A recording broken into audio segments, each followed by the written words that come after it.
बात करेंगे बड़ी खबर की, जहां पर डिप्टी सीएम ब्रजेश पाठक का बागपत दौरा सामने आया है। बीजेपी कार्यकर्ता सम्मेलन में वो शामिल हुए हैं और बताते चले कि कलेक्ट्रेट में कानून व्यवस्था की समीक्षा उन्होंने की है। डिप्टी सीएम ब्रजेश पाठक का बयान भी इस पूरे मामले में सामने आया। बागपत में अब बराबर मिल रही है बिजली। पहले एक हफ्ते में एक बार मिलती थी बिजली। एक्सप्रेस वे से विकास को मिली है रफ्तार, ब्रजेश पाठक का यह कहना है। सपा और इंडी के लोग फ्रस्ट्रेशन हैं और फ्रस्ट्रेशन में इस तरह की बातें कहते हैं, ऐसा ब्रजेश पाठक का कहना है। लॉ एंड ऑर्डर में नंबर 1 पर है यूपी। ब्रजेश पाठक का यह बयान सामने आया है। बताते ये भी आपको चले कि यूपी की लॉ एंड ऑर्डर व्यवस्था ने जनता का मन जीता है। प्रधानमंत्री मोदी को जनता मानती है और 2017 के बाद यूपी में लगाई विकास की लंबी छलांग। तो ब्रजेश पाठक का ये बयान सामने आया है। बागपत के दौरे पर वो पहुंचे, इसके बाद उन्होंने इस तरह के बयान दिए हैं। मुसलमानों के हटते ही सपा रह जाएगी 2% की पार्टी, सपा का नारा खाली प्लॉट हमारा। ब्रजेश पाठक का ये बयान सामने आया है।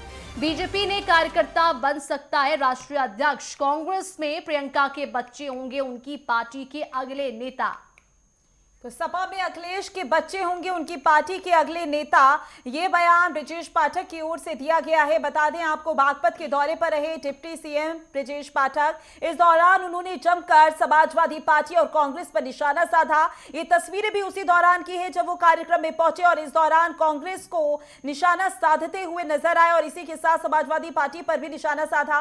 लॉ एंड ऑर्डर में नंबर 1 है यूपी, ये भी कहा ब्रजेश पाठक ने। यूपी की लॉ एंड ऑर्डर व्यवस्था ने जनता का मन जीता। पीएम मोदी को जनता अभिभावक मानती है। इसी के साथ उन्होंने यह भी कहा कि 2017 के बाद यूपी ने विकास की लंबी छलांग लगाई है और इसके बाद समाजवादी पार्टी को भी आड़े हाथों लेते हुए निशाना साधा। कांग्रेस का भी जिक्र किया, प्रियंका गांधी का जिक्र किया। अखिलेश यादव जी और विपक्षी दल इंडी गठबंधन के लोग फ्रस्ट्रेशन में हैं। उनके पास कुछ सूझ नहीं रहा है।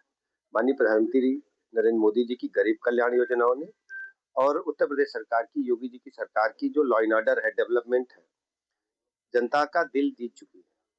आज प्रदेश की जनता मोदी जी को अपना अभिभावक समझती है।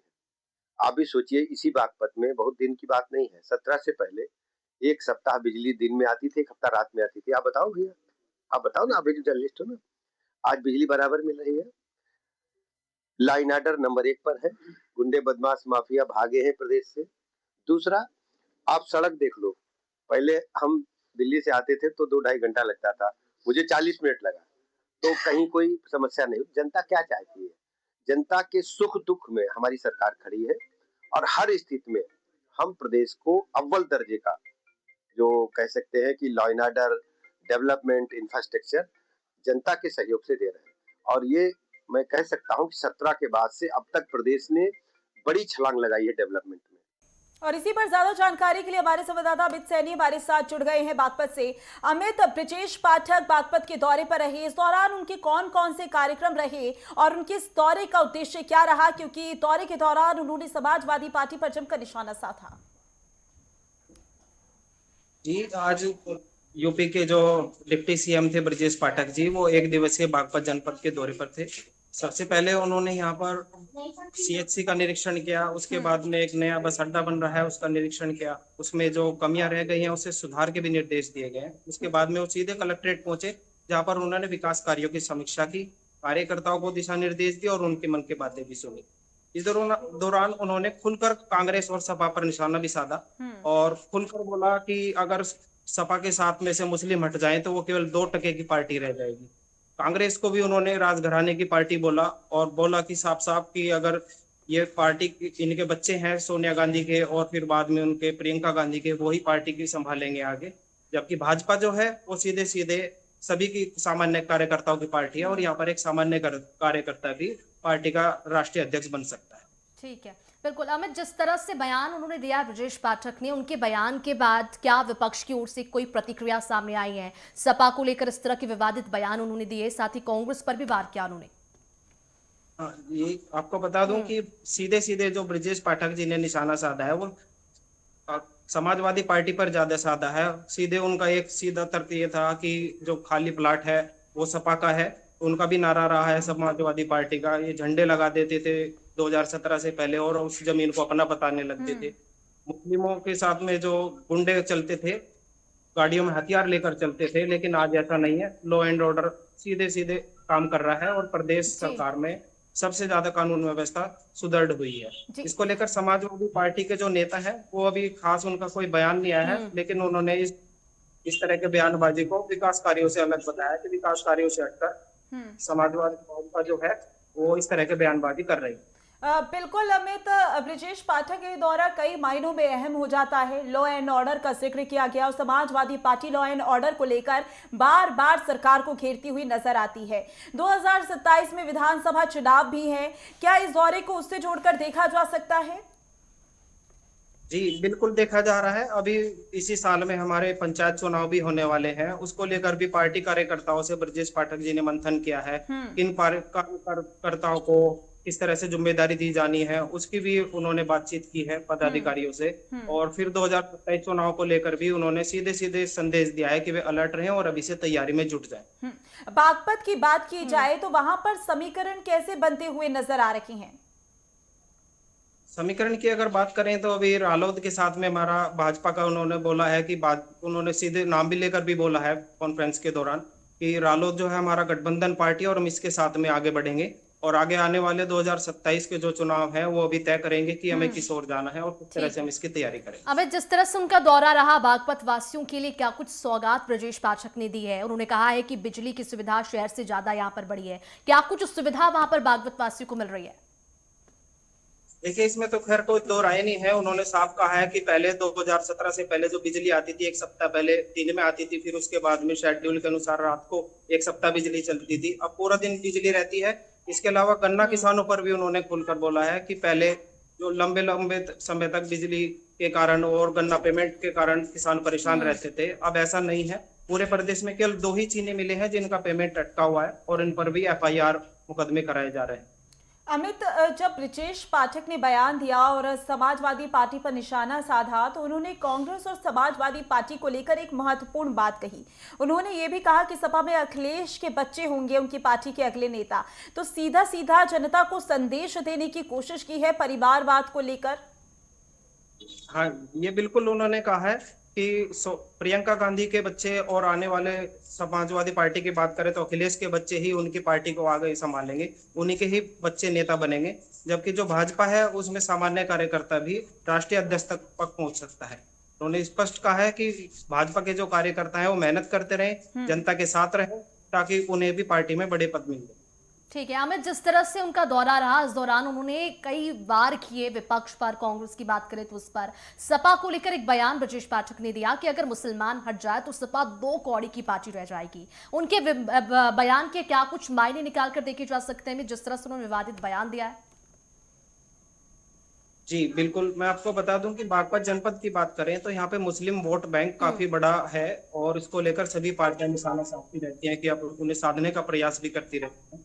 भाजपा पार्टी की अगर बात करें तो यहाँ पे मुस्लिम पार्टी रालोद के साथ में गठबंधन के साथ जब से आई है तो मुस्लिम वोट उनसे जुड़ा हुआ है और इस तरह का ये बयान अब उनके साथ में देना तो कहीं ना कहीं ये सपा पार्टी से मुस्लिमों को अलग करने वाली भी बात हो सकती है, ताकि 2027 के जो विधानसभा चुनाव होने हैं उसमें कहीं ना कहीं ये मुस्लिम वोट बैंक सपा से हटकर रालोद के माध्यम से भाजपा में जुड़ने का प्रयास है। अमित, जिस तरीके से आपने बताया कि मुस्लिम वोट बैंक बागपत में बहुत ज्यादा है, तो क्या समाजवादी पार्टी की ओर से बागपत में सक्रियता देखी जा रही है? दूसरा सवाल ये कि क्या सरकार की ओर से मुस्लिम वोट बैंक को साधने की कोशिश अभी से शुरू हो गई है? जी मैं आपको बता दूं कि अभी जो पंचायत चुनाव इसी साल होने हैं इसकी तैयारियां बहुत जोरों से चल रही हैं और इसमें खास जो टारगेट है इसमें मुस्लिम मतदाताओं की तरफ काफी है।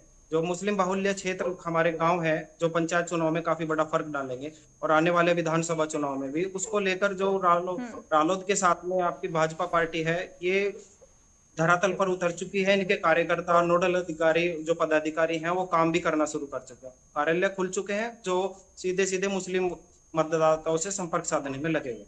ठीक है अमित, जिस तरह से बागपत का दौरा उनका रहा, क्या 2027 विधानसभा चुनाव को इससे जोड़कर देखा जाए? बागपत वासियों को क्या कुछ वो सौगात देने जा रहे हैं? किस तरह का उनका ये दौरा रहा? क्या कुछ वहां की जनता सोच रही थी उनसे?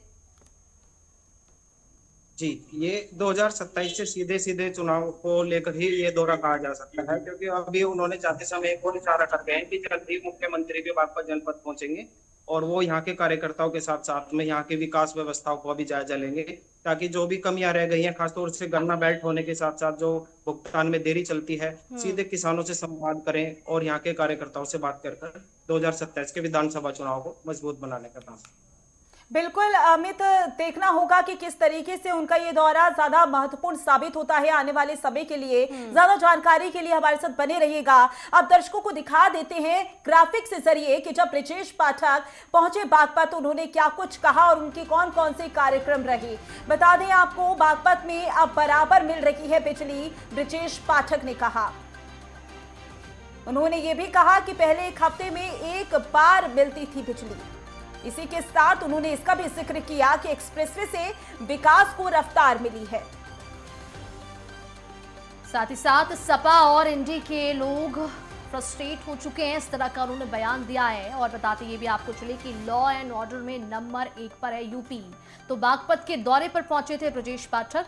यूपी की लॉ एंड ऑर्डर व्यवस्था ने जनता का मन जीत लिया, इस तरह का उनका बयान है। और प्रधानमंत्री मोदी को जनता मानती है अभिभावक। बताते आपको चले कि ब्रजेश पाठक जो है वो बागपत पहुंचे हुए थे, इस तरह की बातें उन्होंने कही। 2017 के बाद यूपी ने लगाई है विकास की लंबी छलांग, बागपत में अब बराबर मिल रही है बिजली। तो ये बड़ी बातें रही जब डिप्टी सीएम ब्रजेश पाठक बागपत पहुंचे। इस दौरान उन्होंने बिजली, लॉ एंड ऑर्डर, एक्सप्रेसवे, इन तमाम विकासों का जिक्र किया और इसी के साथ उन्होंने समाजवादी पार्टी और इंडी गठबंधन को लेकर बयान दिया, निशाना साधा। लॉ एंड ऑर्डर में नंबर 1 है यूपी, क्योंकि लॉ एंड ऑर्डर को लेकर विपक्ष की ओर से बार बार ये मुद्दा उठाया जाता है। और इसी के साथ उन्होंने ये भी कहा कि यूपी की लॉ एंड ऑर्डर व्यवस्था ने उत्तर प्रदेश की जनता का मन जीता है। पीएम मोदी को जनता अभिभावक मानती है। ज्यादा जानकारी के लिए अमित हमारे साथ लगातार बने हुए हैं। अमित, 2027 से जोड़कर भी इस दौरे को देखा जा रहा है, हर एक मामले में इस दौरे को जोड़कर देखा जा रहा है। सीएम योगी आदित्यनाथ की एक खास बात यह है कि वो हर एक जिले के दौरे पर रहते हैं। ऐसे में अब ब्रजेश पाठक क्योंकि बागपत पहुंचे हैं, तो क्या सीएम योगी आदित्यनाथ की ओर से भी ये निर्देश जारी कर दिए गए हैं कि 2027 की तैयारी शुरू हो जाए? और अगर लॉ एंड ऑर्डर की हम बात करें तो बागपत में लॉ एंड ऑर्डर की व्यवस्था कैसी है? क्योंकि सबसे ज्यादा जो फोकस रहा ब्रजेश पाठक का वो कानून व्यवस्था पर रहा। जी बिल्कुल, अभी जो डिप्टी सीएम ब्रजेश पाठक का जो दौरा रहा है, उन्होंने मेन फोकस जो रहा है वो हमारी लॉ एंड ऑर्डर को ही रहा है। उन्होंने जो समीक्षा भी की है यहाँ पर अधिकारियों के साथ में, उन्होंने जाना है कि अभी यहाँ पे कितने इस तरह के जो बदमाश हैं, जो इस तरह की घटनाओं को अंजाम देते हैं, उनके खिलाफ क्या कार्रवाई हो रही है। और लगातार पिछले दिनों जो कार्रवाई की गई है उस पर भी उन्होंने समीक्षा बैठक में अधिकारियों से बातचीत की है। इंफ्रास्ट्रक्चर की भी अगर हम बात करें तो यहाँ पर उन्होंने स्पष्ट कहा है कि जो दिल्ली से आने में पहले 2 से 3 घंटे लग जाते थे, अब वे खुद भी अगर दिल्ली से यहाँ पे बागपत तक चल कर आए हैं तो 40 मिनट में यहाँ पे पहुंच गए हैं। और प्रयागराज जाने में भी अगर 2 से ढाई दिन लगते थे, तो गंगा एक्सप्रेसवे का जैसे भी जल्दी से जल्दी उद्घाटन होता है तो कुछ ही घंटे का सफर यहाँ से तय हो जाएगा। ये सीधे जो स्पष्ट है बात की जो तैयारियां है यहाँ पे इंफ्रास्ट्रक्चर और लॉ एंड ऑर्डर की, यहाँ की जनता को साथ देने की 2027 के चुनाव को लेकर है, ताकि यहाँ पे विकास और कानून व्यवस्था मजबूत। बिल्कुल, तो बेहद ही महत्वपूर्ण दौरा रहा। ब्रजेश पाठक जो है वो बागपत पहुंचे, जहां पर जनता को कई तरह की उन्होंने बातें कही, साथ ही साथ सपा और कांग्रेस को लेकर भी उन्होंने निशाना साधा। हमारे साथ जुड़ने के लिए, बातचीत करने के लिए अमित, बहुत शुक्रिया।